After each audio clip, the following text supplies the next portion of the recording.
In this video, I'll explain why it's important to get very specific about the kinds of traits you want to find in an ideal romantic partner. It all comes down to this. You cannot increase your propinquity with a certain type of man if you haven't made an effort to figure out what kind of man you want to end up with. Oh, I know you've got strong ideas and opinions, but they're mostly held as vague concepts in your mind. The kind of specificity I want you to focus on will narrow your search, thereby magnifying the power of your efforts.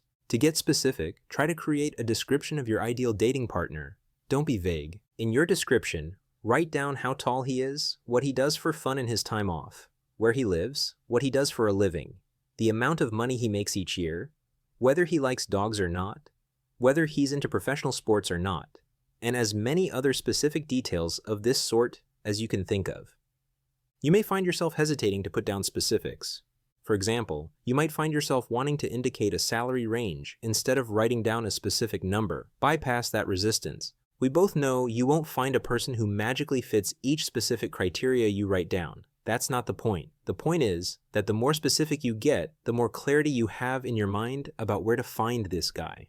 For example, as you write down traits you'd love to find in an ideal partner, you might list something that is a personal interest of yours. Let's use rock climbing as an example. Of course, rock climbing will only be one of 20 or 30 specific things you write down, but it is often these little things that suddenly spark ideas regarding how to increase propinquity with your ideal partner. So, if you want to meet a guy who enjoys rock climbing, several ideas might pop into your mind. Maybe there's a local indoor rock climbing wall where people congregate to watch, wait for their turn, and swap stories about rock climbing adventures. Maybe there's an online rock climbing group specific to your state where people plan outdoor rock climbing meetups. You can use any kind of personal interest or trait to make it easier to manipulate propinquity in your favor. If you're a dog lover, maybe a dog show would be a good place to show up. If you want to marry an attorney, a coffee house just around the corner from a law school would be a good place to get lunch each day.